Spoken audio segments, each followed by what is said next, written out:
Assalamualaikum warahmatullahi wabarakatuh.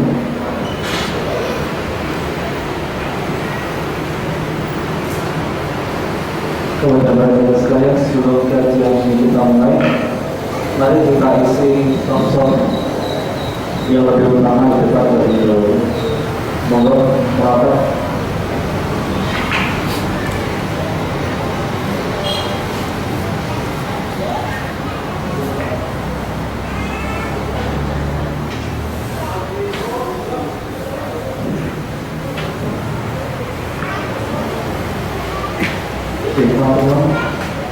Mari kita awali kajian tablik Ramadan pada hari ini dengan baca Bismillahirrahmanirrahim.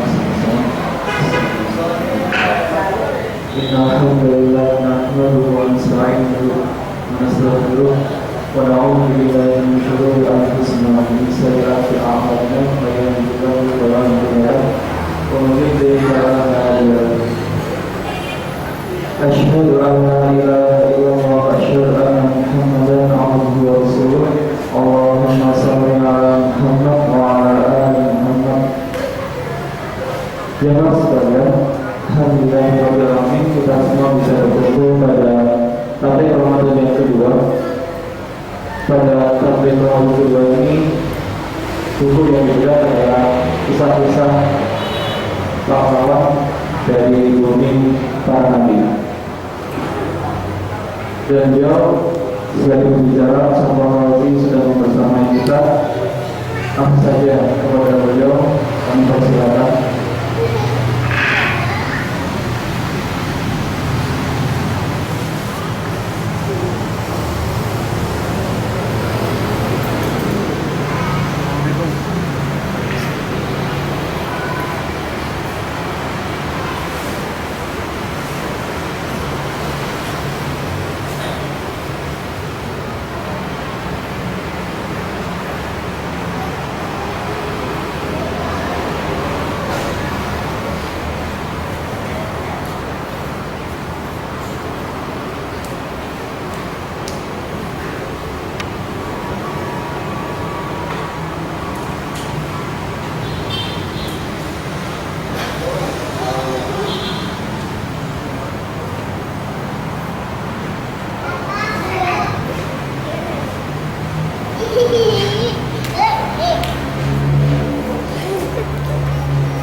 Bismillahirrahmanirrahim.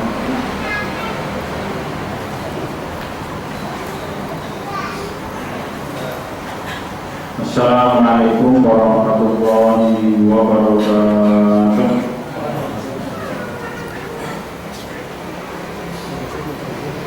Innalhamdulillah nahmaduhu wa nasta'inuhu wa nastaghfiruh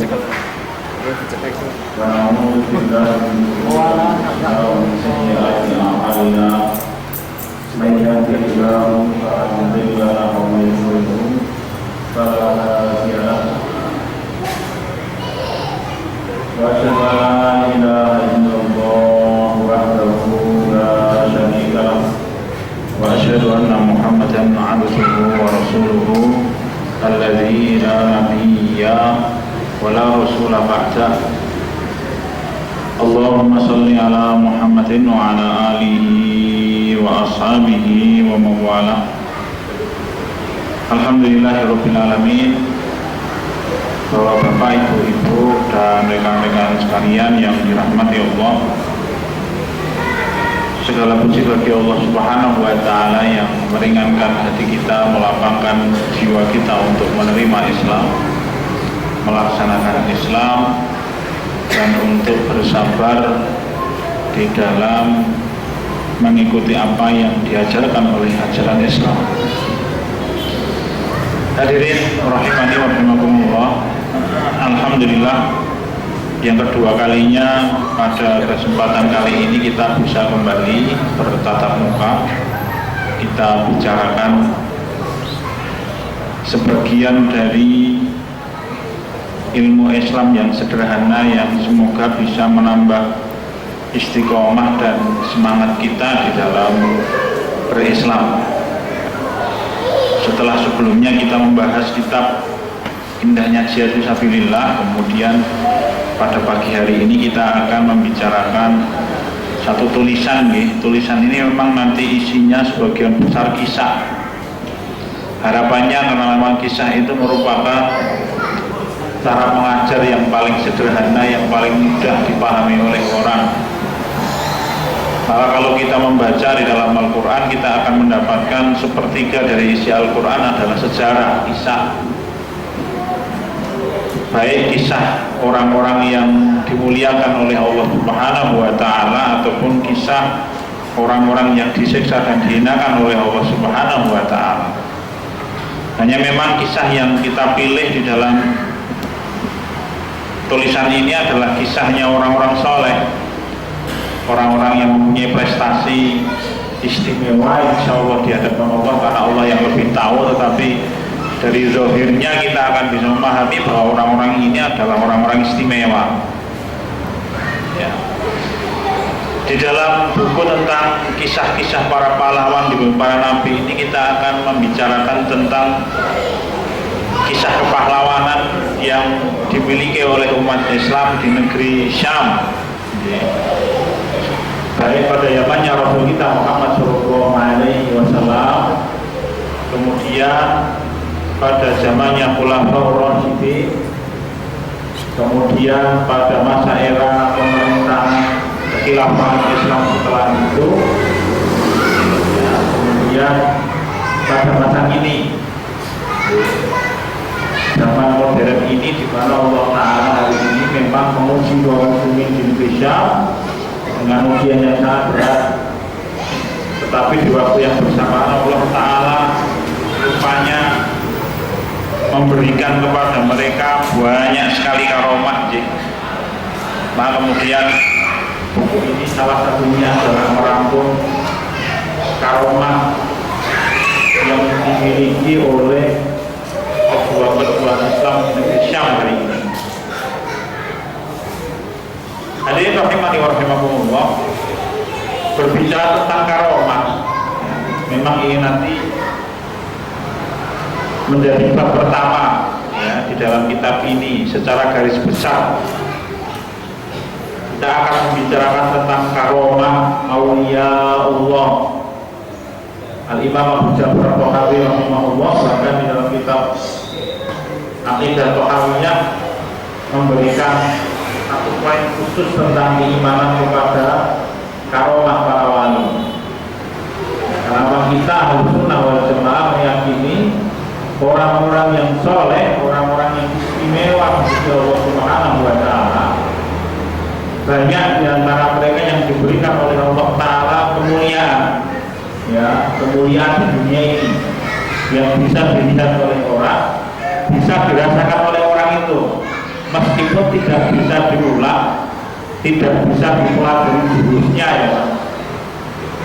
Kemudian tidak ada rapalan mantra tertentu begitu. Tetapi itulah karomah para wali yang memang diyakini oleh Ahlussunnah wal Jamaah. Ini menjadi pertama yang kita bahas.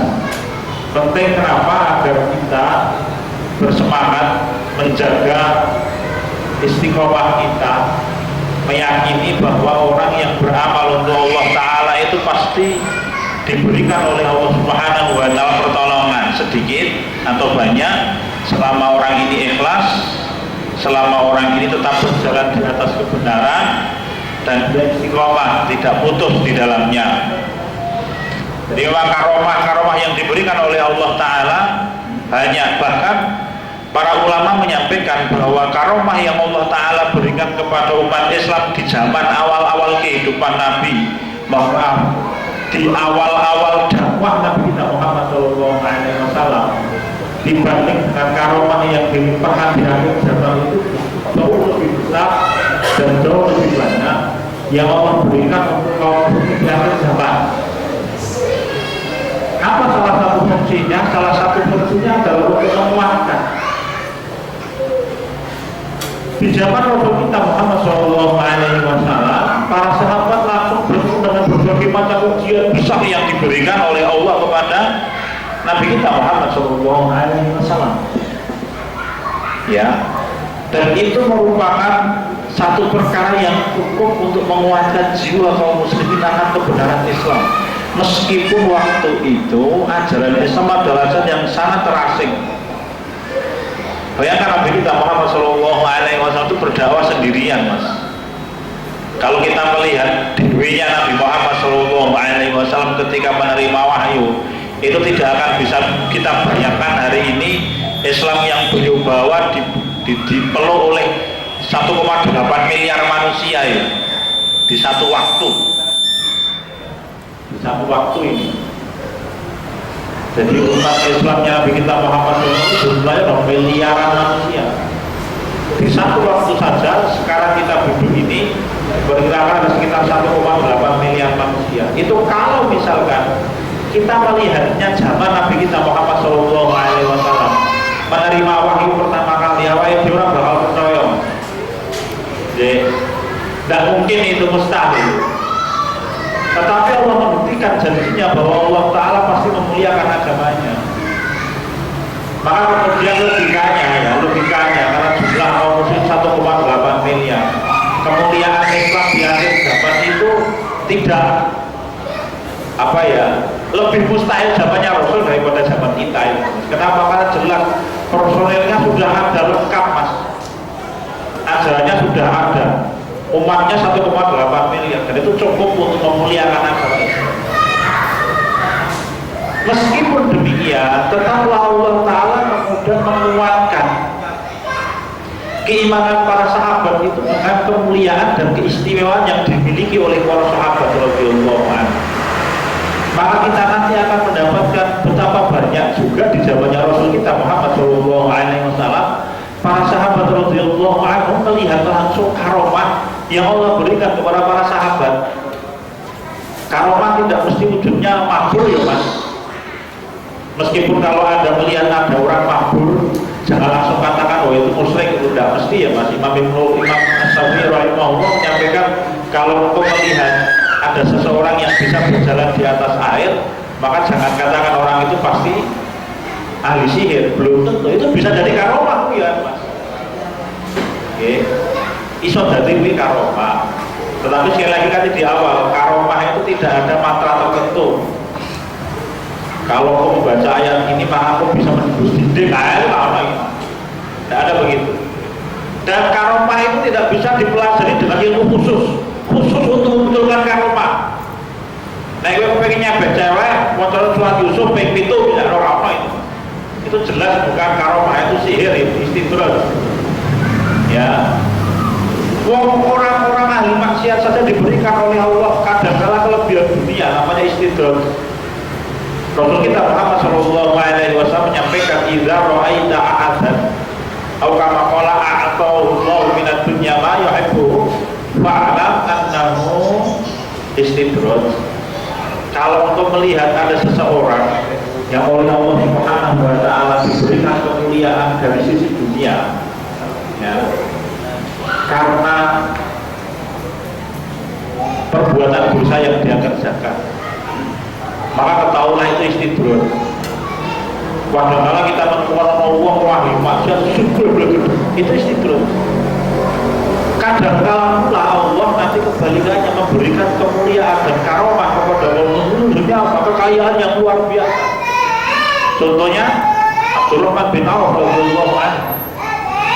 Sampai saya pernah mendapatkan komentar seorang sahabat bahwa Abdurrahman, ulama ya Mas, bahwa Abdurrahman bin Auf radhiyallahu anhu itu apapun yang beliau bawa menghasilkan uang yang banyak, itu Abdurrahman bin Auf. Ya, itu karomah.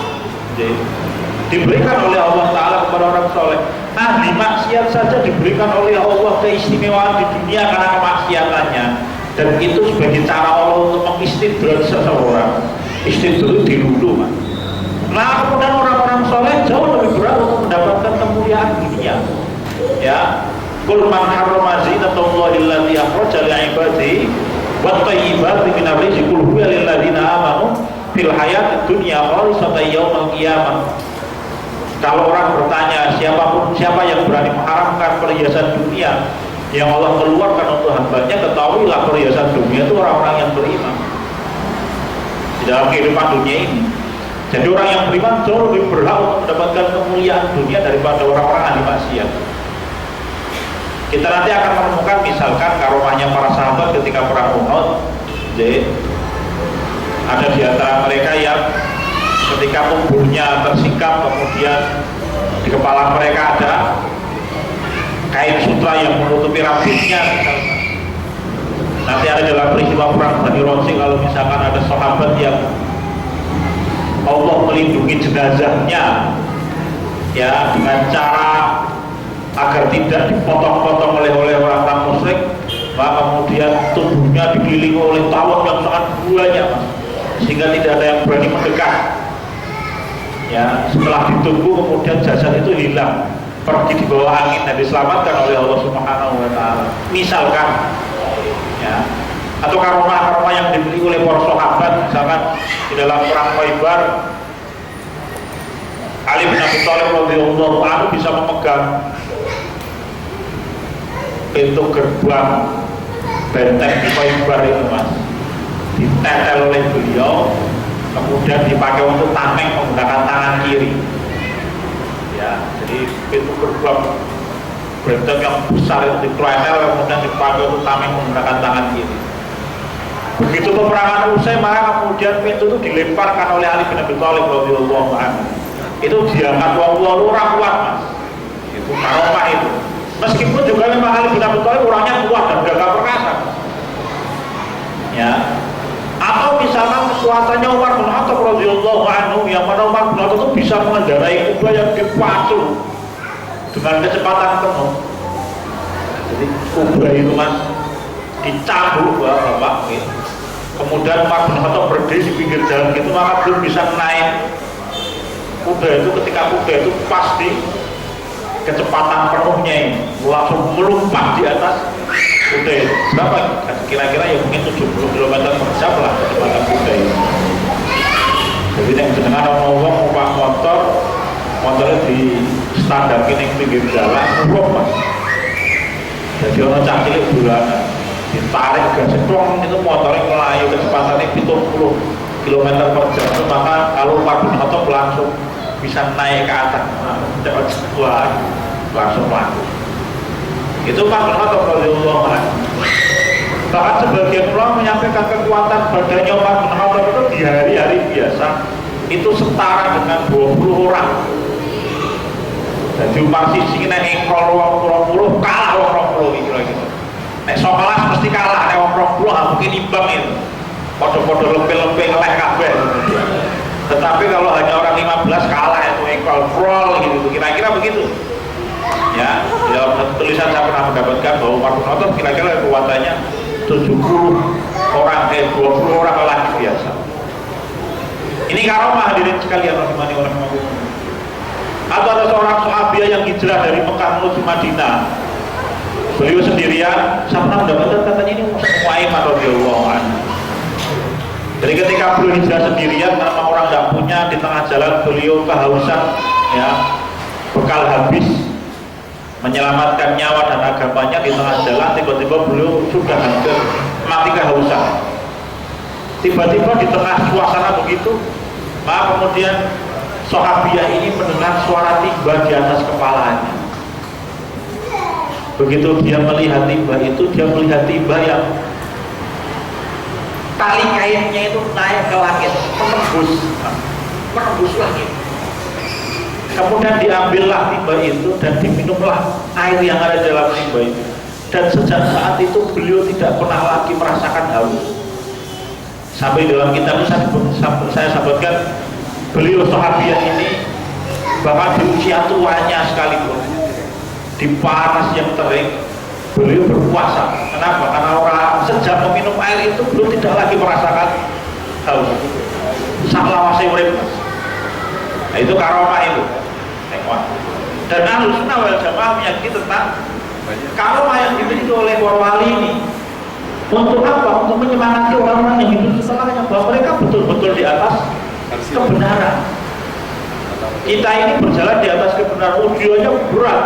Maka Allah kemudian mendatangkan kabar gembira akan kebenaran yang mereka dapatkan, yang mereka ketahui. Dan kemuliaan yang lebih besar di akhirat yaitu dengan karomah-karomah itu tadi. Ya. Atau misalkan para sahabat melihat pertolongan ketika perang Badar. Bala tasbiru wa tattaqu wa ya'tukum min fawrihim hadza yumsikukum rabbukum bi ghadati alam minal malaikati musawwimin. Ya. Ini ayat yang turun berkenaan dengan perang Badar. Ketika para sahabat taat kepada Rasul kita Muhammad SAW, Allah menurunkan pertolongan. Meskipun pertolongan ini dicabut ketika perang Uhud, ya, karena maksiat beberapa orang sahabat, tetapi itu pelajaran berharga untuk mereka. Mereka ambil saat itu pelajarannya dan mereka tidak akan pernah mengulangi selama-lamanya seperti itu. Ya, ketika perang Badar jelas para sahabat, kalau kita membaca kitab misalkan Hayatus Sahabat, kita akan mendapatkan kisah para sahabat yang melihat. Ya. Jadi ada seorang sahabat yang melihat ketika perang Badar itu, dia menyampaikan pada waktu ada orang kafir Quraisy di hadapannya, ya, dia akan menghantam dengan pedang, ya sebelum sih kayak wong mas. Ya. Karena ada kisahnya dalam Hayatus Sahabat. Dia kaget karena dia tengok loh, orang ya begitu dia lihat di belakang itu ada seorang laki-laki, wajahnya tampan, naiki kuda, sirai bundul telis-telis menawa. Ya. Kemudian tangan kanannya membawa cambuk. Rupanya dengan cambuk itu orang Quraisynya gundung gitu, mati. Ya. Dan lelaki itu mengatakan, ayo maju terus. Sejak itu dan dia tidak menemukan lagi, wongnya nanti hilang. Itu karomah yang dilihat para sahabat ketika perang Badar. Ya. Allah Ta'ala menyampaikan mereka memiliki tanda-tandanya apa Allah Ta'ala bisa. 5.000 jumlah malaikat ini menurut sebagian ulama menyatakan itu hanya sebagai simbol betapa besarnya pertolongan yang Allah berikan. Ya.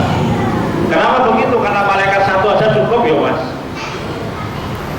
Jadi kalau panjenengan membaca di dalam kitab Ad-Dawa Al-Imam Ibnu Qayyim Al-Jauziyah rahimahullah menyebutkan tentang satu kisah Israiliyat memang. Tetapi kisah itu tidak bertentangan dengan agama kita. Ya. Tentang hukuman yang Allah timbang, kalau Israiliyatnya ditinggalkan dulu. Malaikat yang diperintahkan oleh Allah untuk menghancurkan kaumnya Nabi itu jumlahnya berapa? 3 kan? Minta lumas, iya kan? Surat itu loh. 3 orang tamunya datang kepada Nabi Ibrahim alaihissalam, ditanya, kamu mau pergi kemana malaikat? Kami diutus untuk menghancurkan kaumnya Nabi Lut. Itu malaikatnya yang telungi mas. Jadi telung itu sajebloke gunung, ngangkat kampungnya, kemudian ditumpleke, tumpes entek, itu hanya 3 orang malaikat. Nah, ini 5.000 mas. Ya, jadi bubur kabeh itu. Kalau anda membaca kisah, semua ayat yang berkenaan dengan kisahnya dihancurkannya kaumnya Nabi Lut, itu kan nanti para ulama tafsir menyebutkan sebagian kisah-kisahnya biasanya. Jadi dijebluki gunung berapi, hancur itu. Kemudian ada satu hadis, ada satu riwayat di mana Rasul kita menyampaikan umatnya Nabi Lut itu yang ingkar kepada Nabi Lut, itu mereka bahkan bisa mendengar suara burung yang terbang. Maksudnya ya mas, jadi rupanya ketika mereka sedang tidur naik loh mas, itu kampungnya dibawa naik langit oleh malaikat.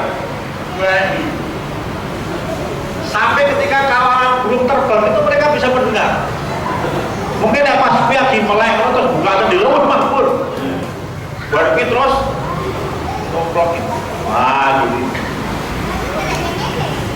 Itu pelakunya hanya 3 orang malaikat. Ya. Kemudian tadi kisah Israiliyat tadi, ya, yang disampaikan oleh Imam Ibnu Qayyim Al-Jauziyah, ada satu kisah, ya, kisahnya itu arsalallahu malakaini ila qaryatin an-damiroha wa damiru biha bahwa jazabiyya rajulan qa'iman yusalli bil mihrab. Kira-kira begitu sampai belakang.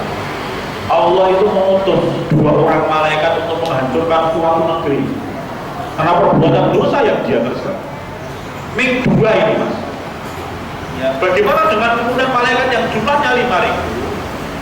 Ya, maka kemudian sebagian ulama menyampaikan jumlah 5.000 itu sebagai satu isyarat bahwa pertolongan Allah total besar betul. Ya, dan itu bisa menjadikan satu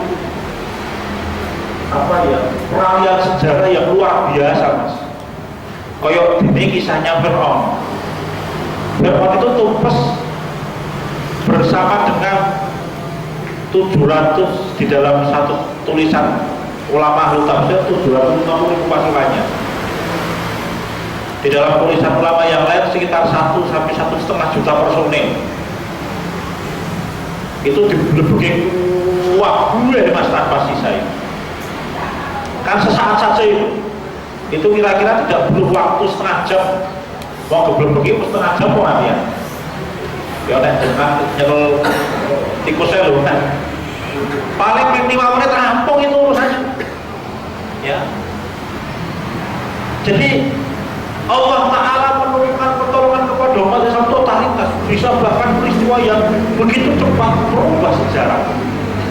Contohnya ya Fir'aun, karena tidak main-main ya. Fir'aun itu sampai oleh Allah Ta'ala disebut wa fir'auna dil autad. Fir'aun yang memiliki pasak. Pasak itu maksudnya tiang, tetapi yang dimaksud oleh sebagian ulama menyampaikan Allah menyebut pasak itu yang dimaksud adalah pasukan yang sangat besar. Tadi menurut sebagian ulama ahli tafsir ya, Fir'aun ini punya pasukan 750.000 orang. Itu 1.500 tahun sebelum Masehi Bapak.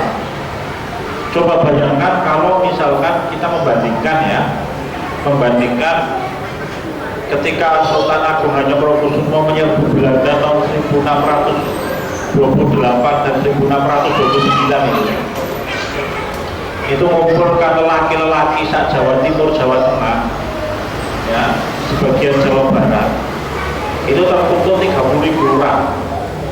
Itu kisah sekitar 400 tahun yang lalu. Jadi jumlah penduduk Jawa berapa mas? 150-160 juta itu sekarang. Wong Lenane dikumpulke oleh beliau untuk menyerbu menjajah Belanda ya. Karena TAT-nya itu membutuhkan terkumpul 30.000 orang. Itu 400 tahun yang lalu kan? Ini Fir'aun 1.500 tahunan sekitar itu sebelum Masehi memiliki pasukan jumlahnya 750.000 orang.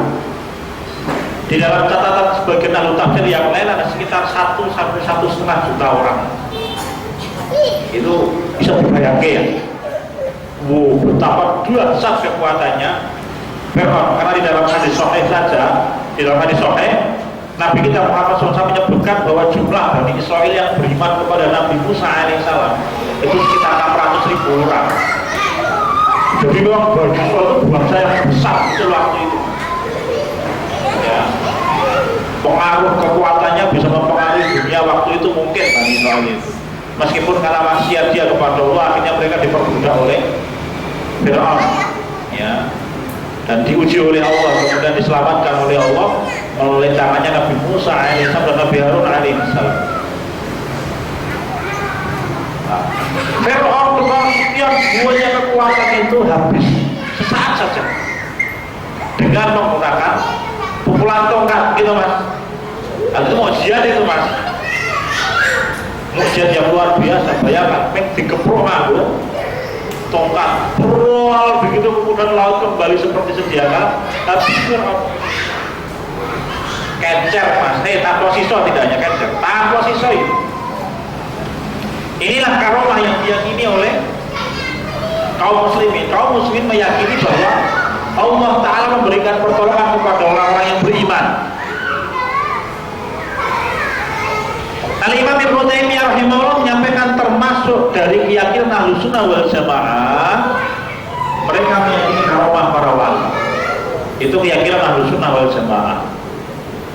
Jadi kalau kita mengatakan bahwa orang itu punya karomah, jangan langsung didustakan, ya. Tapi dilihat dulu latar belakangnya, wong soleh kok bukan.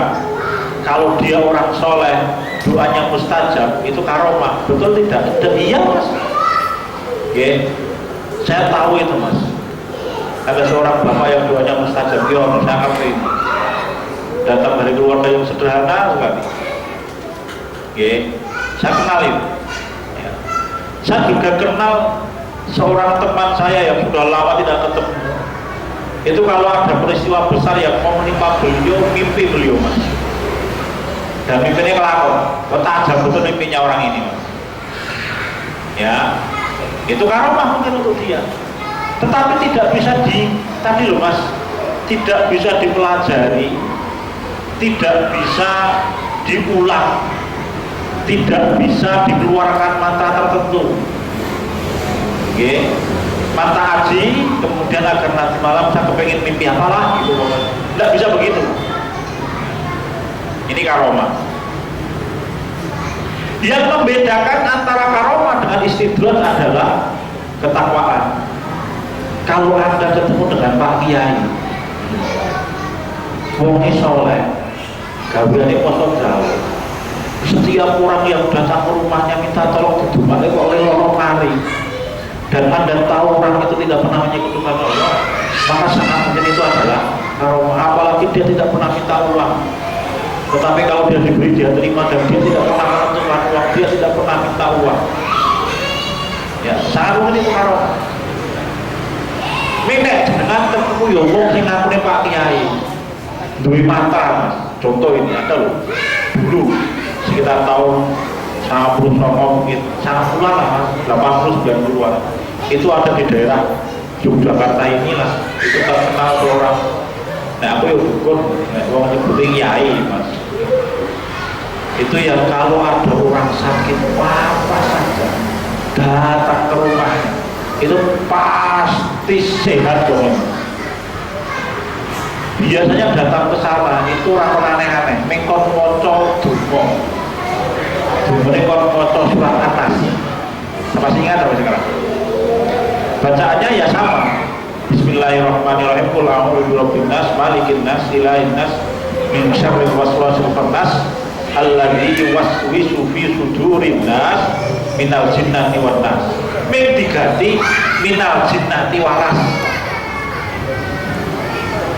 Jadi ayat pertama, kedua, ketiga, keempat itu podo keri dewe sing gitu. Minal jinnati wan nas diganti minal jinnati waras. Sebab jin jadi waras. Oh, ngono kita. Berarti mantra itu mas, mantra yang membuat Allah Ta'ala mana besar itu. Kenapa mana besar? Karena satu dia berani mengganti ayat Al-Quran. Sedangkan seorang manusia yang dengan sengaja menghilangkan satu huruf di dalam Quran itu sudah merupakan penentangan besar kepada Allah. Ya, contohnya jenate pemimpin India yang terkenal kejam. Ya, tuh mantan presiden India yang mati, Muammar Gaddafi. Ya, dia tidak pernah mau membaca, ketika membaca surat Al-Ikhlas dia tidak mau mengatakan qul huwallahu ahad. Loh, ayatnya kandakno, ya saya tidak akan mengatakan kandakno meneh. Kira-kira begitu. Dia membacanya Allahu ahad. Ya, kesombongan itu mas. Qul a'udzu birabbin nas, dia tidak mau qul a'udzu birabbin nas, dia a'udzu birabbin nas langsung. Ya. Contoh itu, ya. Contoh bahwa menghilangkan beberapa huruf dengan sengaja di dalam satu ayat satu dengan sengaja itu bertentangan besar kepada Allah Subhanahu wa Ta'ala, apabila dia tahu loh ya. Nah ini ada orang yang berani mengganti satu kata mas. Itu pertama. Yang kedua itu merubah makna, bayangno. Alladzi waswisu fi sudurin nas minal jinnati wan nas, yang menggoda manusia, ya, hati manusia yang menggoda adalah golongan jin dan manusia. Tapi diganti basa Jawa minal jinnati waras, oleh waras saka jin, maksudnya ngoten niku. Itu kan berbahaya sekali ya Pak. Orang yang tidak tahu itu digelapi. Orang yang tidak tahu itu dikira, wow itu luar biasa, itu ayat Al-Quran ini luar biasa. Dan betul saya mendengar dari cerita orang itu, katanya siapa yang buatan kerupa orang itu loro mesti mari. Tetapi mungkin saya pernah dapat cerita dari orang lain lagi, menjelang wafatnya orang ini tobat. Ya, menjelang wafatnya orang ini tobat. Kemudian teman saya yang lain ceritanya itu, mungkin dia mungkin tidak, tapi karena nyebutannya itu kampungnya sama. Itu katanya setiap hari diminta untuk merupiah. Judul Mapole katanya. Memang teman yang ini yang merupiah tidak menceritakan siapa nama orangnya, tapi kemungkinan besar ya yang diceritakan oleh teman saya pertama ini. Begitu. Itu istidroj. Ya. Sebagaimana kalau ada menemukan ada orang yang nyekel besi kemudian ditekuk, wah begitu langsung nekuk, itu istidroj itu. Kecuali kisah karomah. Contohnya saya Abu Yahya Al-Libi rahimahullah. Jadi saya Abu Yahya Al-Libi itu seorang ulama besar dari Libya yang ikut bertempur melawan pasukan Uni Soviet dan Amerika Serikat ketika awal-awal penjajahan di Afghanistan. Beliau ditahan di penjara Bagram bersama dengan 3 orang, beliau dan 2 orang, itu wong telu mas.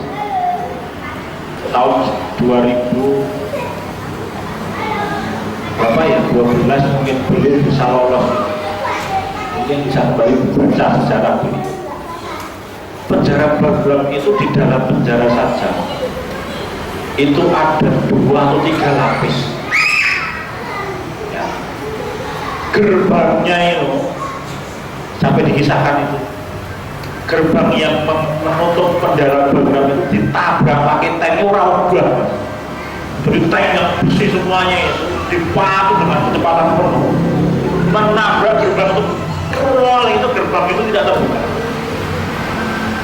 Bagaimana 3 orang ini lolos?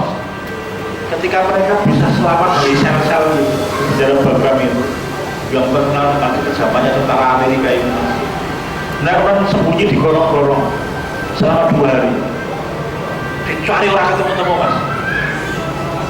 Kemudian di malam hari setelah hari kedua, mereka bertiga itu berdiri di depan gerbang itu tadi, yang diruasi, dikerclek tadi mas, dituak bulat pakai tank itu raupan. Apa yang dikerjakan? Saya Abu Yahya Al-Libi rahimahullah ini kemudian berdiri di depan dan diaminkan oleh 2 orang temannya. Doa minta agar gerbang itu dibuka. Begitu selesai doa, disuruh untuk buka. Itu karomah ini. Ya, itu tidak pakai kekuatan supernya kayak Superman itu. Ya, tidak pakai ilmu lembu sekilane Brahma Kumbara Wopo itu. Ya nganggur rumah itu karomah. Ya, ini yang pertama. Ya sudah benar 10 cerita karomah. Bab yang kedua adalah negeri Syam. Memang kita fokuskan kisah kita di negeri Syam. Kenapa? Karena Syam itu satu tempat yang menjadi sentral Islam di akhir zaman. Tidak layak bagi kaum muslim untuk melupakan negeri Syam. Ya, ini satu fokus kita. Kenapa kita bicarakan tentang kisah-kisah pahlawan di negeri Syam? Karena Syam itu standar kebaikan umat Islam di akhir zaman. Rasul kita Muhammad SAW menyampaikan kalau terjadi fitnah di dunia ini maka iman ada di Syam. Meskipun hari ini mereka dilanda ujian yang sangat berat ya. Satu sisi serangan dari orang-orang Syiah Nusairiyah dan kelompok Syiah dunia, sisi lain mereka dihantam oleh Rusia dan negara adidaya yang lain. Sisi lain mereka dibantai oleh orang-orang Khawarij ya, dan mereka masih bisa bertahan sampai hari ini. Maka kemudian layak bagi kita untuk melihat apa yang diberikan oleh Allah kepada kaum muslimin di negeri Syam, maka keutamaan-keutamaan yang mereka miliki ya, yang kemudian bisa kita baca dan bisa kita ambil pelajaran berharga itu. Ya. Ini yang kedua, tentang keutamaan negeri Syam nanti panjenengan bisa baca di dalam kitab-kitab yang lain. Kemudian kita mulai tentang kisah pahlawan di negeri Syam. Ya, kita mulai dari zamannya Rasul kita Muhammad Shallallahu Alaihi Wasallam. Jadi kisah kepahlawanan Islam di negeri Syam kapan dimulai? Ketika Rasul kita Muhammad Shallallahu Alaihi Wasallam mengutus pasukan. Jumlahnya tidak banyak, mas. Mengwong 3.000. Kita katakan meng, kenapa? Karena musuh yang dihadapi 200.000 pasukan. Ya. Dan di dalamnya nanti kita akan mendapatkan kisah-kisah kepahlawanan yang luar biasa itu. Di mana 3.000 pasukan ini ketika mereka berhenti di Balqok, namanya satu wilayah masuk di Balqok, mereka berjalan sampai satu kampung namanya Ma'an. Mereka beristirahat, bikin patrok, kemudian gawe kemah, mas. Intelijennya kaum muslimin tahu pasukan musuh bergerak mendekati mereka. Kemudian mereka kan menyalakan api unggun, biasanya kan pasukan, agar musuh tahu bahwa ada musuh di depan mereka. Nah, kemudian ketika pagi hari habis subuh, setelah melaksanakan sholat subuh, kaum muslimin sudah diperintahkan oleh panglimanya Zaid bin Harithah radhiyallahu anhu berjajar siap gitu. Kemudian begitu matahari naik kaget, mas. Kenapa? Karena jumlah yang dihadapi 200.000. Jadi mereka yang jajar-jajar berjumlah 3.000 itu di hadapan mereka tersungkur pasukan yang jumlahnya sangat besar, 200.000 orang dengan persenjataan yang lengkap. Sampai di dalam satu kisah, sahabat Abu Hurairah radhiyallahu anhu melihat itu takjub, domblong, okay. Sampai beliau ditegur ketika akan terjadi peperangan itu oleh Zaid bin Thabit radhiyallahu anhu. Kalau Abu Hurairah kan masuk Islamnya akhir ya, mas, setelah Fatu Mekah, ya, Abu Hurairah radhiyallahu anhu. Sedangkan Zaid bin Thabit itu ahli Badar, jelas kualitasnya berbeda. Ya, sama-sama sahabat besar loh ini, sama-sama sahabat-sahabat ulamanya sahabat. Yang satu pengikut perang Badar, yang mana Allah mengampuni dosa mereka. Yang satu masuk Islam setelah masuk Mekah, setahu saya yang Abu Hurairah radhiyallahu anhu. Memang nanti kelebihannya Abu Hurairah adalah rajinnya beliau di dalam mencatat hadis Rasul, ya, itu kelebihan beliau. Pada waktu pasukan berjajar itu, Habib bin Arqam radhiyallahu anhu yang ada di sampingnya Abu Hurairah itu delok ke samping, lihat wajahnya beliau di domblong. Maka ditanya oleh Habib, ya Abu Hurairah, engkau kelihatannya takjub yang melihat musuh. Abu Hurairah menyatakan benar, saya belum pernah melihat pemandangan sedahsyat sehebat pasukan dengan jumlah yang sangat besar, 200.000, mas. Buat baju besi yang mengkilap-mengkilap, panjenengan tahu kan wujudnya tentara Romawi itu di foto-foto itu, mas, di apa namanya, di lukisan-lukisan kayak gitu, ya. 200.000. Sedangkan umat Islam berjumlah 3.000. Abu Hurairah mengatakan, aku belum pernah melihat pasukan sebesar ini. Nah, dia itu kurang kemuyuk-muyukan. Tetapi apa kata Abu Hurairah radhiyallahu anhu? Abu Hurairah menyampaikan, dan ketika Panglima mengucapkan takbir Allahu Akbar, maka saya pun bertakbir. Dan ketika mengucapkan takbir Allahu Akbar, maka rasa takut terbang, pergi hilang, entah kemana katanya. Dan perang pas 7 hari peperangan itu, uang 3.000 dikeroyok 200.000. Kira-kira berapa itu? Satu orang melawan 70. 70 berapa? Nek rawat 3.000 berarti 70, mas. Betul itu. Satu orang melawan 70 orang ini. Jadi ini waktu suci perang, gelap loh. Itu, kesal banget kan bayangin. Selama 7 hari peperangan ini, jumlah kaum muslimin yang mati syahid 12 orang. Hitung dino. Sedangkan jumlah orang-orang Romawi Timur hanya Allah Subhanahu wa Ta'ala yang tahu. Di dalam salah satu catatan saya pernah mendapatkan Khalid bin Walid radhiyallahu anhu saja di dalam peperangan selama 7 hari beliau berhasil menewaskan 5.000 orang. Wong siji buaya wong tolong terus piro sing mati. Ya. Sampai disebutkan Khalid bin Walid radhiyallahu anhu itu membawa 9 pedang. Pedangnya itu sampai satu persatu patah. Jadi kalau pedangnya itu bengkong begitu, maka oleh disimpan. Nanti malam kemudian diserahkan kepada istrinya itu. Istrinya Khalid bin Walid namanya Ummu Sulaim radhiyallahu anha. Itu ikut. Pekerjaannya selain menyediakan makan untuk kaum muslimin adalah ngasah pedangnya suaminya ya. Bisa. Terusnya dipakai lagi sampai akhirnya patah pada pedang itu. Urut 1, 2, 3, 4, 5, 6, 7, 8, 9 patah semuanya, tinggal satu pedang. Kata Imam Ibnu Katsir rahimahullah itu pedang dari Yaman yang besar itu. Pedangnya kuat, gede, pedang naga pasang. Kalau dengan film biasa loh, pedangnya mungkin. Jadi pedangnya itu besar. Pedang Yaman itu orang-orang Arab tahunya itu berasal dari Yaman.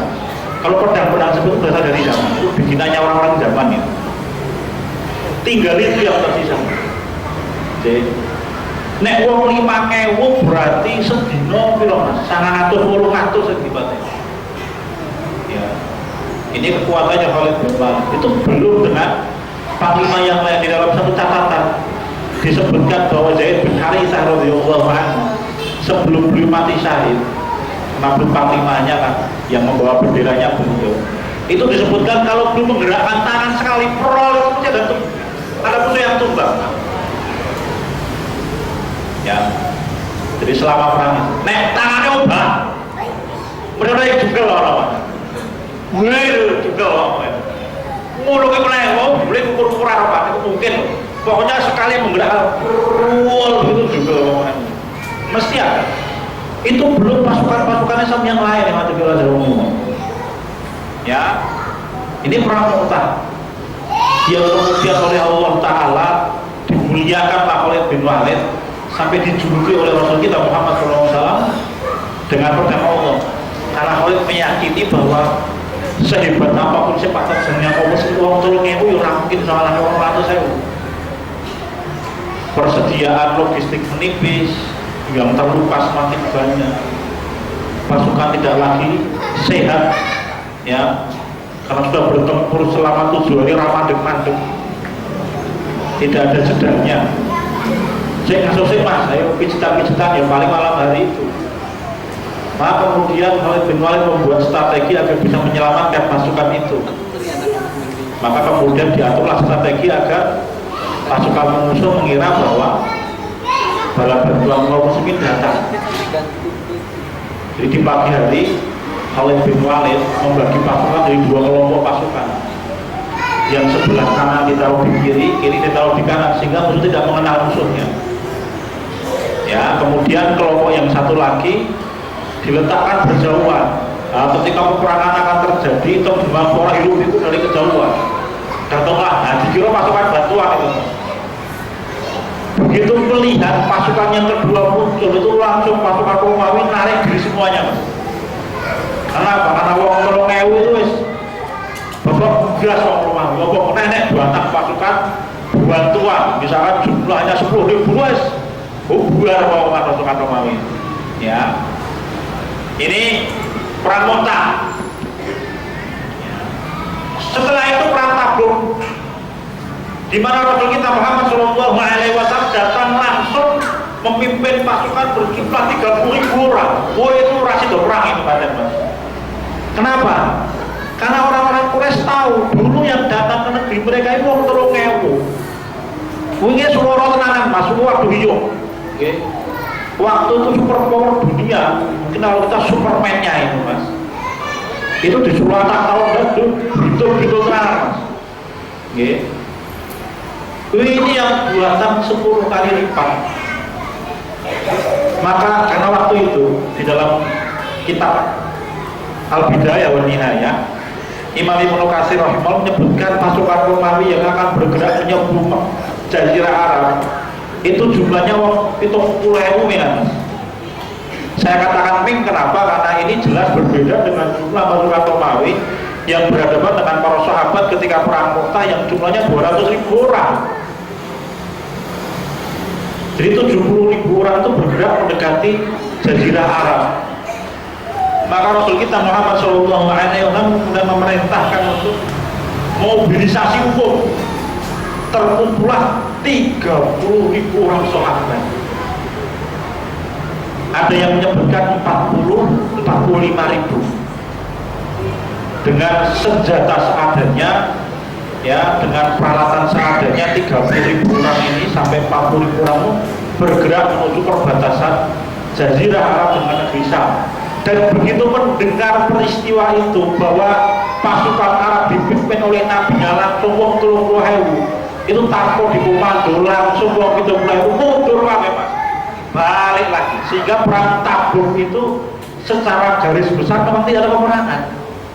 Kenapa? Karena justru Rasul datang dagang di sana, dodol dapat keuntungan banyak, dan Rasul mengadakan perjanjian damai dengan suku-suku Arab Nasrani, mengingat perjanjian itu tidak saling menyerang. Ya, bahkan banyak di antara mereka nanti yang masuk Islam. Tetapi ini peristiwa yang sangat besar, mas. Kenapa kepahlawanan di situ muncul? Karena perang Tabuk itu perang yang diadakan terakhir untuk Rasul kita Muhammad SAW, dan diadakan di musim sedang paket kulit puangan udara sedang terik panas buasan mas, sehingga waktu itu betul-betul merupakan ujian iman yang sangat berat. Para sahabat semuanya berangkat kecuali orang-orang munafik dan 3 orang sahabat yang ketinggal, Abu Malik, yang 2 lupa saya. Ketika orang sahabat yang menang, jadi ada penunjuknya kalau atau lain. Wa ala salasatil ladzina khulifu hatta idza dzaqat alaihimul ardu bima rahabat, sampai akhir itu. Sampai dikisahkan sahabat-sahabat yang payah habis-habisan sedekah mas. Utsman bin Affan menanggung sepertiga pasukan. Utsman kok. Jadi kebutuhan 10.000 orang, apapun yang dibutuhkan plus biaya untuk keluarganya ditanggung 1 orang. Siapa itu? Utsman bin Affan radhiyallahu anhu, menantunya Kanjeng Nabi Muhammad sallallahu alaihi wasallam. Utsman kaya pak.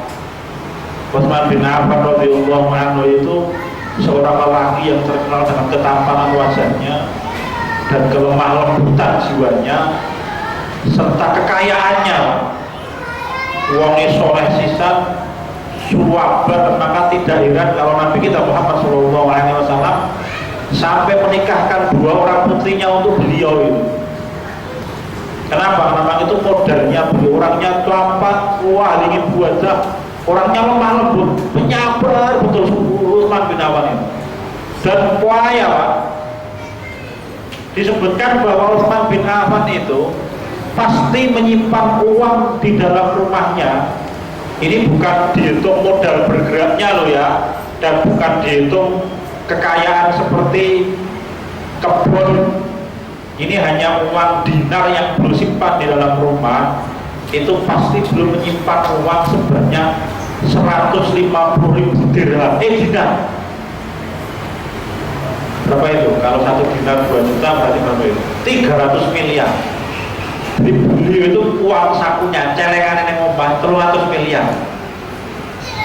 Ini Utsman bin Affan radhiyallahu anhu, kaya raya betul beliau.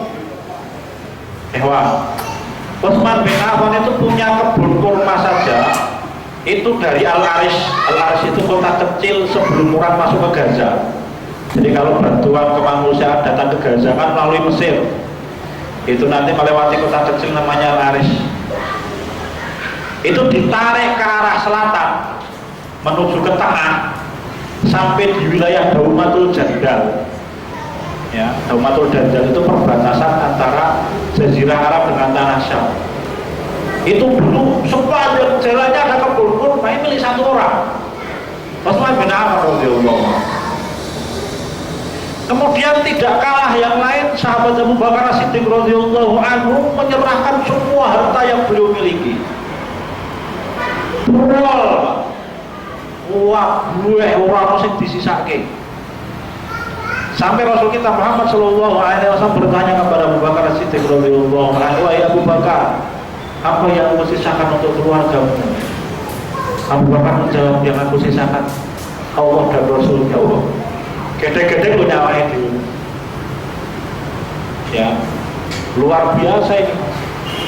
Nek awake dhewe saiki mesti yo dihukume lho. Diumpama main dijual baru disodakoke. Baru mikir yo iya yo Mas. Awake dhewe terus ngerti. Abu Bakar ora mikir ngoten iki. Pokoknya tawakalnya beliau kepada Allah luar biasa. Umar bin Khattab yang melihat Abu Bakar mensodakokan semua hartanya itu kepengin kok. Dia minta izin kepada Rasul, "Ya Rasul, izinkan saya untuk mensodakohkan semua harta saya." Tidak diperbolehkan oleh Rasul kita Muhammad Shallallahu Alaihi Wasallam. Rasul mengatakan, "Kalau untuk kamu, wahai Umar, setengahnya saja." Dan Umar bin Khattab mensodakohkan setengah hartanya. Yo apa ini Mas? Dengan duit mantan loro sing didol sodakoh. Jangan punya rumah dua yang satu dijual di sodakohkan. Jangan punya sawah dua yang satu dijual di sodakohkan. Jangan punya sapi satu berarti dipotong sehingga sodakohkan beli di PDW. Kira-kira begitu. Berat begitu Mas. Tidak main-main. Nanti ada para sahabat itu yang datang ke tempatnya Nabi Muhammad hanya membawa satu kantong kurma. Kenapa mereka tidak punya harta? Di rumah mereka tuh dibolak balik, misal bantal dibuka orang berite, misal kasur digulung orang berite, cagak, mereka bolongannya, diculik-culik duitnya senang orang. Itu terkumpul hanya cukup untuk membeli satu kantong kurma. Dan dia datang ke tempat Rasul dengan mengatakan, "Ya Rasul, saya hanya punya satu kantong kurma." Bahkan nanti ada sahabat-sahabat yang lain yang tidak punya apa-apa nangis di samping Mas. Ya, mereka menangis karena mereka tidak memiliki apapun yang mereka bisa infakkan. Di samping nangis. Bahkan nanti ada di antara mereka yang minta diampun, "Ya Rasul, kami tidak punya duit, kami tidak punya apa-apa. Duitnya yang perdamai, kami tidak punya biaya untuk makan. Kalau panjenengan punya kuda atau apa, bawa kami berapa." Rasul sudah punya, tidak punya, sentak kabeh. Akhirnya para sahabat pulang ke rumah nangis, ya nek ngomong, ora iso ngomong. Mungkin bisa pahlawan yang luar biasa itu. Ya, semua orang berperang. Kecuali 3 orang sahabat yang pernah diberitahu oleh Allah sampai sekitar 40 hari. Kemudian mereka bertobat. Salah satunya adalah sahabat Ka'ab bin Malik radhiyallahu anhu. Yang lain berulang aja. Kecuali sahabat Imam diberitahu untuk menjaga Madinah. Yang satu lagi yang menjaga Madinah. Ini perang Tabuk. Perang terakhir Rasul kita Muhammad Shallallahu Alaihi Wasallam. Di dalamnya ada ujian besar, ya kan? Ketika Rasul kita Muhammad SAW kehabisan bekal, nah Rasul meminta agar para sahabat mengumpulkan minumnya, tersisa satu ember. Kemudian ember itu dicelup dengan menggunakan jarinya Nabi Muhammad SAW dan diminum 30.000. Jadi kalau Anda melihat ada Pak Kiai terus didatangi oleh muridnya, "Pak, saya kepingin anak saya itu sakit panas, tolong diruqyah." Kemudian oleh Pak Kiai dibuatannya dungo, dicekul begitu. Apa itu Mas? Banyak para ulama yang membolehkan. Yang penting ya kalau Pak Kiai pas waktu ya. Oke, cukup kita mendengar rasa duwe nek lho. Udah Nabi Muhammad. Kalau Nabi Muhammad itu barokah itu mas.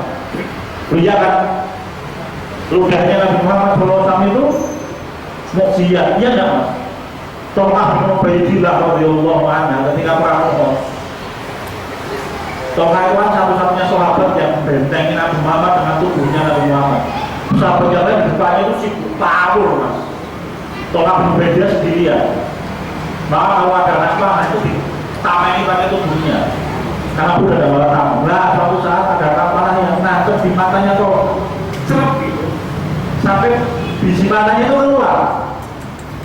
Kalau kamu nggak ada pekerja Rasul, mata saya akan naik kan Rasul. Itu nanti berlewet itu kan. Kalau jangan baca di dalam kitab saya kan begitu bisa.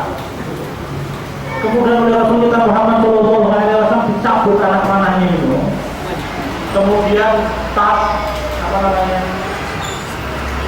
Biji matanya itu kalau kemarin diletakkan, kemudian diusap.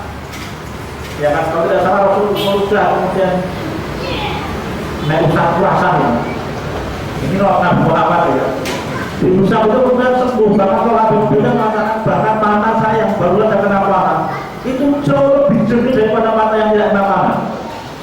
Berarti boleh dikatakan. Tidak kita itu dapat. Ya kan begitu kira-kira. Ini Nabi kita Muhammad SAW. Masalah. Kemudian ada kisah yang lain lagi yang menjadi pelajaran berharga untuk kita ketika perang Tabuk ini. Sahabat radhiyallahu anhu berhenti di perkampungannya kaum Nabi Soleh, kaum Samud, Kijr. Ya. Dari Kijr itu adalah perkampungan besar di mana orang-orang kaumnya Nabi Soleh itu memahat batu-batu di gunung untuk menjadi tempat tinggal. Ya, 30.000 pasukan itu melewati tempat itu dan pas berhenti di malam hari di tempat itu. Waktunya banyak ya Pak. Salah satunya waktu menyampaikan sungguh dari mata air yang biasa dipakai oleh kotanya Nabi Soleh itu masih ada, masih mengalirkan air. Kuasanya itu masih ada. Bahkan jalan yang dipakai oleh kotanya Nabi Soleh itu masih ada. Bahkan tempat-tempat makannya kaum Samud yang dilaknat oleh Allah itu masih ada mas. Apa pesannya Rasul kita Muhammad SAW? Rasul kita melarang para sahabat untuk meminum air dari mata air, dari oase yang diminum oleh kotanya Nabi. Rupanya apa? Rupanya laknat Allah itu masih ada di tempat itu. Itu pelajaran berharga untuk kita ya. Jadi orang berbuat dosa itu kadang-kadang laknatnya bisa dirasa oleh orang yang ada di sekitarnya. Oke. Mari kita berhati-hati. Sampai Rasul kita menyampaikan kalau ada di antara kalian yang sudah mengambil air dari oase itu, sudah diambil dengan menggunakan makanan unta dan makanan kuda, koruplah kata Rasul, tidak boleh dimakan. Ya, apalagi dipakai untuk minum. Semuanya dilarang. Tidak boleh memberikan makanan unta dengan menggunakan periuk atau tempat makanan unta yang dimiliki kaum Quraisy. Kemudian Rasul kita berpesan kalau tidak salah bagi para sahabat yang keluar dari kemah di malam hari harus bersama dengan imam. Nah, kisahnya ada 2 orang sahabat. Yang satu keluar kemah itu malam hari karena mencari utangnya lari. Beliau malu kalau membangunkan teman-temannya. Beliau cari, beliau hilang di bawah oleh angin. Sahabat yang kedua, beliau kepengen buang hajat. Isih nek nanti kancane. Akhirnya sahabat itu keluar dari kemah. Kemudian dia bersama di bawah angin yang dulu pernah menghancurkan kaumnya Nabi Soleh. Akhirnya 2 orang sahabat itu yang satu ditemukan meninggal, yang satu ditemukan lemas. Islam bilang Allah. Ini peristiwa besar yang menjadi pelajaran berharga untuk kita. Apa itu? Bahwa laknat Allah menimpa satu tempat karena maksiat seorang manusia itu kadang-kadang masih ribuan tahun laknat itu belum dicabut oleh Allah. Maka kalau Anda membeli rumah rumah itu lama tidak dipakai. Dulu rumahnya orang soleh, ahli ibadah, meskipun berhantu beli momen. Pokoknya harganya murah, tempatnya strategis, wah, pokoknya gede mau soleh. Kenapa? Karena barokah yang Allah turunkan itu kadang masih tidak dirasakan oleh orang lain yang hidup setelah. Tetapi kebalikannya, kalau Anda menginginkan satu tempat strategis, sing duwe biyen itu butuh wali maksiat kabeh, meskipun dijual dengan harga yang berat jangan dibeli. Kenapa? Karena kadang kala Allah masih ada di tempat itu dan bisa dirasakan oleh orang yang tinggal di tempat itu. Nabone kurung yang padu, boyo pakai bola aku, alik nabone omah ini lo tiru tak, aku pengen itu suwe, gua mau bola ya orang.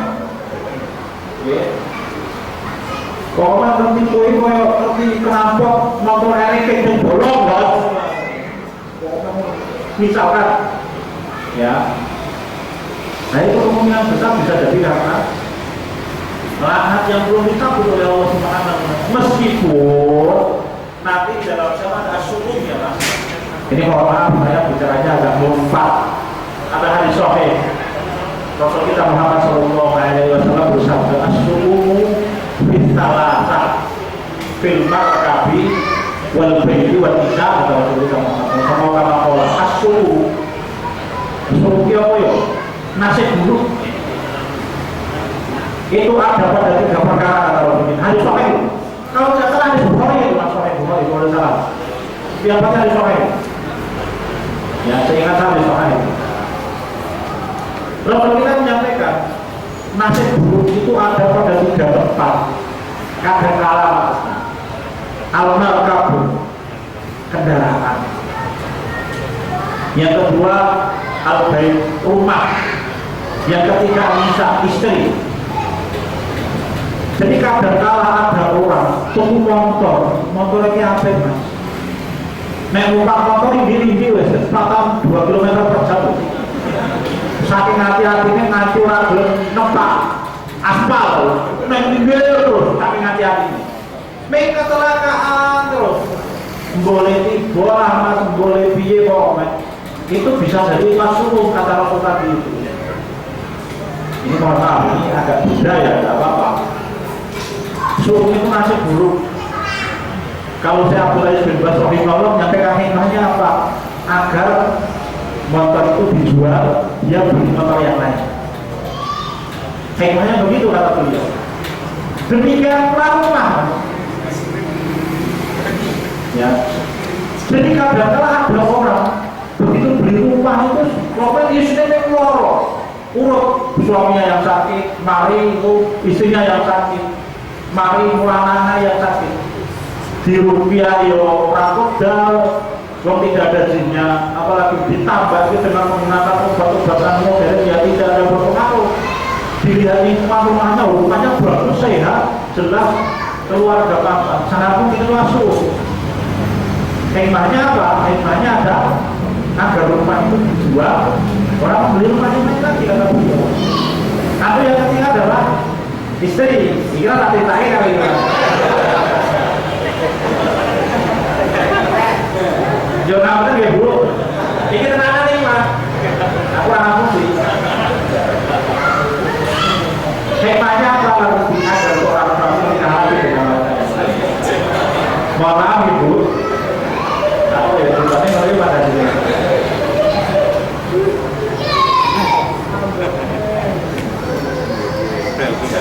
Yang keempat, ini nanti bisa ada kisah tentang penaklukan kaum muslimin di masa melawan Tatar dan lain-lain ya mas, itu sudah dibaca bahwa ada yang berkata mendapatkannya. Kemudian yang keempat adalah Syam di negeri di masa modern. Ini menjadi satu sorotan pembicaraan kita. Kenapa? Karena memang kita hari ini hidup di masa sekarang, di mana Syam ini memang menjadi rebutan dunia. Pandangan silakan perhatikan. Memang ini sunatullah, kita tidak tahu hikmahnya apa. siapapun bangsa yang bisa menguasai negeri Syam, maka dia pasti bangsa yang menguasai dunia waktu. Ada perhatikan, ketika Palestina dikuasai oleh Romawi, maka waktu itu superpower dunia yang paling berkuat adalah Romawi Timur, meskipun mereka hidup sejaman dengan Persia. Sempat Syam dikuasai oleh Persia sekitar 5 tahun mungkin, dulu sebelum waktu kita Muhammad SAW. Mohon maaf, sebelum waktu hijrah. Dan waktu itu, kalau kita melihat sejarah, pasukan Romawi Timur itu sedang kalah melawan pasukan Persia di hampir semua wilayah perang. Kapan itu ketika Persia bisa menguasai negeri Syam, khususnya Palestina? Ya. Pada waktu sebelum itu, ya, Kanaan zamannya Bani Israel pernah dikuasai oleh Nebukadnezar, penguasa Babilonia, penguasa Irak. Maka waktu itu super power dunia adalah Babilonia. Memang begitu. Ya. Syam dulu pernah dikuasai oleh orang Tunisia. Tunisia itu sebenarnya salah satu klahnya orang Arab. Panglima terkenalnya siapa? Hannibal itu, dia dalam sejarah itu. Tunisia itu kan sebenarnya kan satu wilayah letaknya di Libanon sekarang. Maka waktu itu super power dunia ya dia, kuatannya di tangan itu. Ya. Ketika Iskandar Dzulkarnain, Alexander yang Agung lah tadi mengatakan Dzulkarnain ya, saya katakan Alexander yang Agung, karena belum tentu Dzulkarnain adalah Alexander yang Agung. Karena para ulama, jumhur ulama meyakini bahwa Dzulkarnain dan diceritakan oleh Allah Ta'ala di dalam surat Al-Kahfi itu adalah Nabi. Jumhur ulama meyakini dia adalah Nabi. Ya. Tidak kita bicarakan Dzulkarnain, kita bicarakan Alexander yang Agung, ya, penguasa Yunani itu. Ketika dia bisa menguasai Kanaan, menguasai Palestina, maka waktu itu dia orang yang paling kuat. Setelah Romawi yang berbilang menguasai Syam adalah kaum muslimin, dan tidak pendek mas, 1200-1100 tahun kaum muslimin menguasai Syam. Dan selama itulah dunia sangat dipengaruhi kekuatan kaum muslimin. Ya, ya. Memang sempat kemudian bumi Syam dikuasai oleh pasukan Salib ketika tahun 1, 2, 3, 4, 5. Memang waktu itu dari gesekan antara kaum muslim dan orang Eropa. Penguasanya itu berdasar. Setelah kaum muslim berhasil dikalahkan, ya dengan runtuhnya Turki Utsmani, kekhilafan yang terakhir saat ini, meskipun nanti akan dibentuk karena ideologi zaman, kemudian dikuasai oleh Yahudi melalui tangannya Inggris. Ingat ketika Inggris menguasai Palestina, ya tahun 46 itu kan, maka seluruh dunia kota sebelum itu ya, ketika oleh Inggris diserahkan kepada Israel itu, maka ya penguasa dunia yang waktu itu ya Inggris akan. Kemudian ketika beralih ke tangannya Israel, karena diserahkan dari oleh Inggris kepada Israel, maka ya penguasaan dunia setelah tidak langsung di tangannya Israel. Dengan lobby-lobby Yahudinya yang luar biasa itu. Nah, maka kenapa hari ini kita bisa melihat betapa habis-habisnya kekuatan dunia untuk mengeliminasi kekuatan kaum muslim yang mendekati wilayah Syam. Maka kalau kita hari ini mau melihat sungguh ujian kaum muslimin yang hari ini terjadi di Syam adalah ujian yang paling berat yang Allah hadapkan kepada kaum muslim Syam. Kenapa? Karena mereka berjuang di dunia, dan memang tempat itulah nanti maksudnya keluar dari. Maka sangat layak dan harusnya kita memperhatikan. Kemudian itulah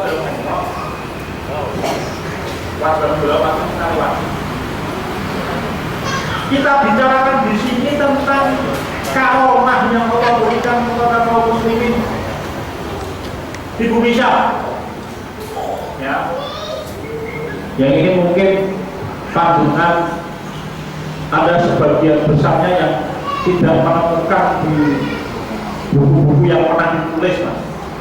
Karena saya nyari yo lumayan survei di internet. Tapi alhamdulillah kita dapatkan banyak kisah.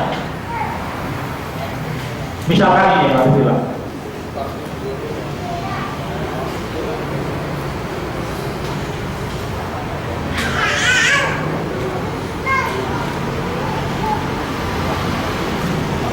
Ini kisah ini disampaikan oleh teman seperjalannya Syekh Rasul Salut, masih hidup juga di dalam oke. Tentang beberapa karomah yang dulu dapatkan, ada 1, 2, 3, 4, 5, 6 kisah dari satu orang. Misalkan belum menceritakan tidak terlihat oleh musuh. Dalam satu peristiwa pertempuran di hari H itu hari ini sudah dikuasai oleh kaum muslimin.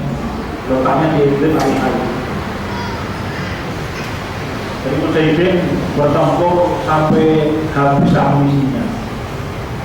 Kemudian komandan memerintahkan anak buahnya untuk segera menarik diri dari pertempuran. Tinggallah beberapa orang pasukan yang disisakan di tempat itu sedikit sekali. Kemudian ada seorang mujahidin yang ditempatkan di tempat itu sendirian, hanya bersembunyi di balik batu. Kemudian mulai terjadi pertempuran dengan sisa-sisa pasukannya. Rupanya satu orang mujahidin ini menarik perhatian poros ini perang. Waktunya pun dihantam poros oleh sniper itu. Sehingga belum tidak sampai untuk menyelamatkan diri. Akhirnya musuh mendekati, mas. Ya, mendekati. Ketika sudah sangat dekat, menjadi mas, apa yang dia kerjakan? Mau melakukan sama kalian. Apa lima, apa lagi, apa yang mau pokoknya dia menghafal beberapa ayat. Dan ketika dia membaca ayat itu, musuh itu berlalu sekitar orang itu, mas.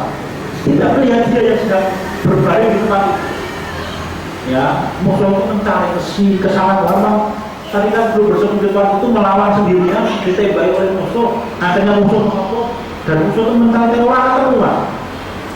Ya, sambil dikisahkan kemudian para mujahid itu ingat dengan kisahnya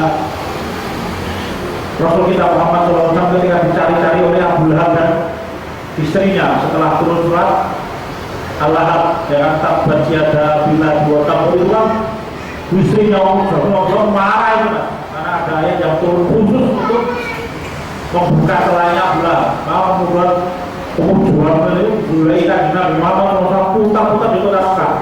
Dia dapatnya Nabi Muhammad mas lintang-lintong. Nabi Muhammad duduk dan kemudian tidak bisa melihat Rasul kita Muhammad SAW sudah duduk di tempat itu. Ya, ini tidak pakai mata ya. Apa masih ilmu saya ini soal inilah dia orang. Apa? Misalkan kisah yang pertama itu. Kisah yang kedua misalkan kebaikan. Ya, ini memang kenapa di medan jihad itu amal soleh seorang manusia itu betul-betul berpengaruh. Ya, kalau dulu pernah pengalaman yang saya alami sendiri ketika kita dibutuhkan oleh salah satu lembaga manusia untuk menyalurkan bantuan ini. Kesalahan kita misi mas, merasani wong. Dia sempat di mana gabungan ini. Jadi ngerasani wong. Ngerasani wong itu gunanya langsung mas. Ya.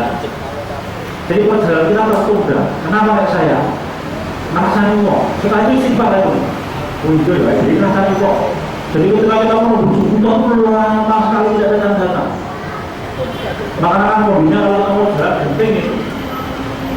Ya. Nunggu seputar. Setelah itu waktu maksud pun ya. Kenapa? Saya istighfar aja. Baru sampai kita istighfar beberapa kali jemputan datang ngapain? 10 menit setelah itu. Ustaz, Pak, sudah datang ke kaget kita. Ya. Seperti itu. Ketika kisah yang dialami oleh orang muda ini, kisah di mana kebaikan mereka dan keadilan mereka itu menyelamatkan mereka. Ya. Suatu saat ini dikisahkan oleh seorang pemuda mujahidin yang berhasil menawan tentara Syiah. Ya, tentara Syiah itu diinterogasi. Dia mengaku, tetapi rupanya orang mujahidin tidak mau peduli. Lapa koyo, nah itu orang Syiah gawain Abu Sito. Ketika dia ngomong jujur, orang mujahidin lapa koyo, wah diborong nanti dia akhirnya karena terpaksa sekali dia berborong. Dan ketika dia berborong, mujahidin yang lain lapa koyo kan. Gandeng wong, ya ini sana wong gawain Abu Sito. Kemudian komandannya ketika melihat anak buahnya memukuli tentara itu, yang komandannya tahu ini jujur kok ini. Nah ketika dia melihat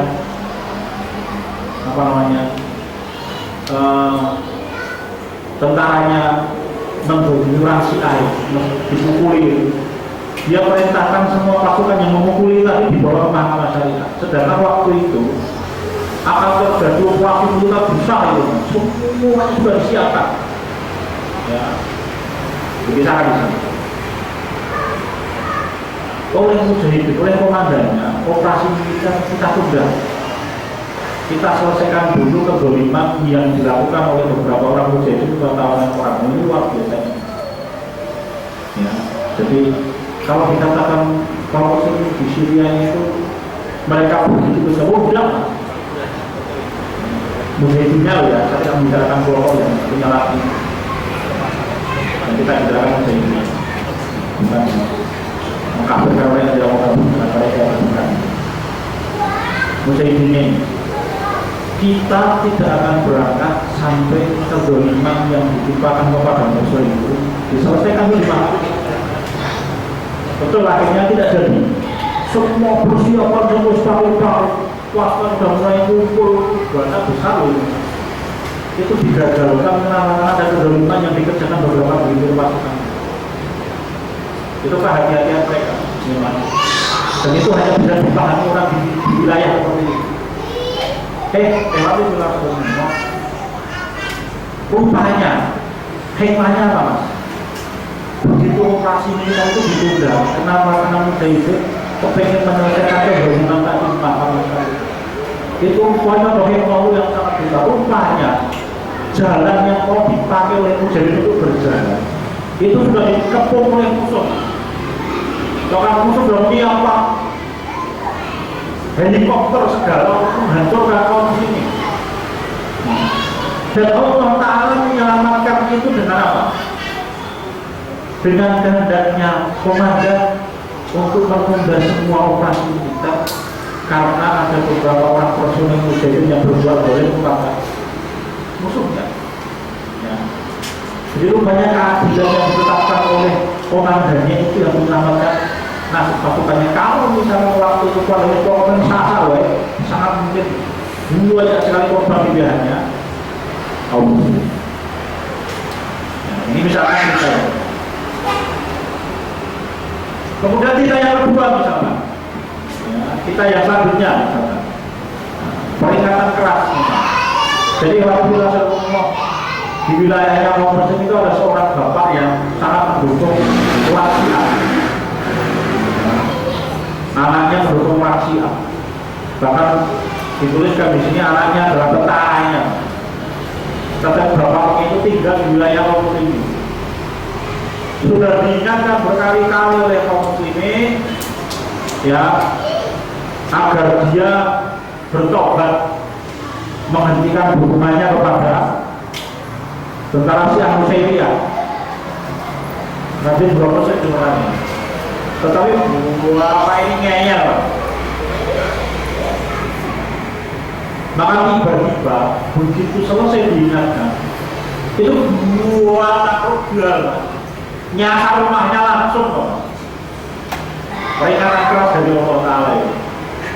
Jadi baru saja dia diingatkan ngeyel, langsung tiba-tiba dibuat aku nyasar sampai kemudian salah seorang di antaranya yang mati itu meninggal. Karena nanti ada kaitannya dengan bapaknya. Bapaknya dihinakan oleh Allah Ta'ala dengan peringatan seperti itu. Karena juga nanti kisah tentang bagaimana musuh bisa melihat jumlah pasukan Islam itu sangat besar. Ya. Dikisahkan seorang mujahidin pernah melawan seorang tentara Syiah. Ketika ditanya, jadi mujahidin itu suatu saat pernah melaksanakan operasi militer jumlah pasukannya memang sudah orang 60 orang. Pasukan Syiah kualah. Ya. Akhirnya tentara Syiah yang pertama itu ditanya, kenapa kalian kalah? Dia menceritakan kalian menyerbu kami, jumlah personel kalian itu kontrol menu, dihitung. Ya. Di mana jumlah kalian itu mau dibuat pasukan Zaidin Tabwe. Ya.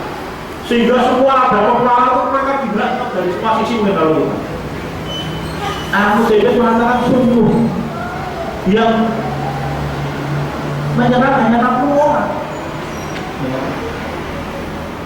Bahkan dikisahkan 60 orang itu ketika akan pergi menyerbu markasnya tentara Syiah Syariah melewatilah dan berduri mas, rumput-rumput berduri.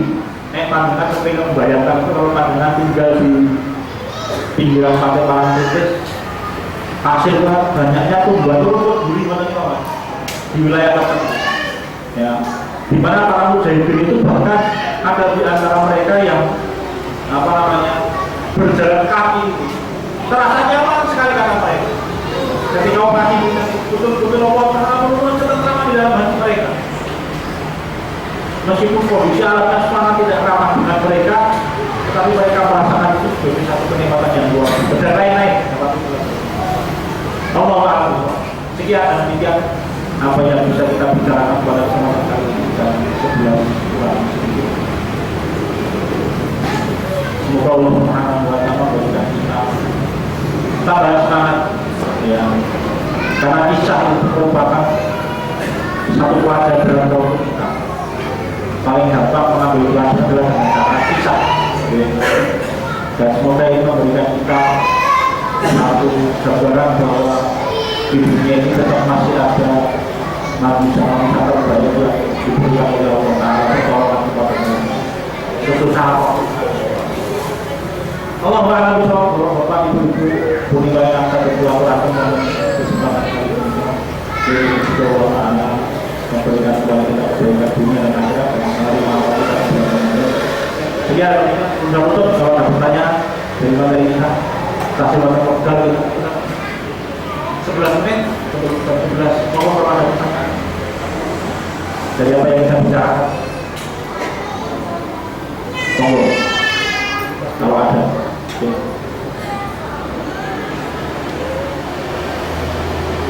Siap? Bagaimana? Ya, sekian dan sekian apa yang bisa kita bicara. Kalau ada pertanyaan saya kembalikan kepada pembawa acara. Wassalamualaikum warahmatullahi wabarakatuh.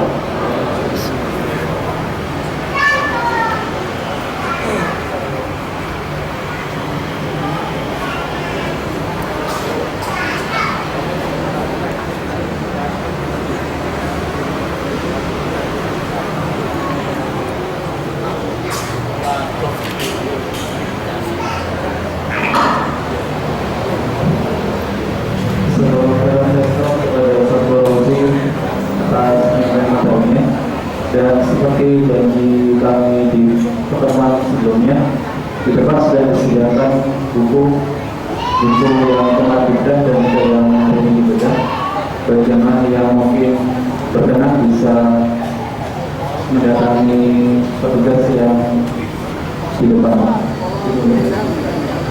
Karena tidak ada pertanyaan, mari kita rekod kajian Tabligh Ramadan pada siang hari ini dan membaca soal nomor 16.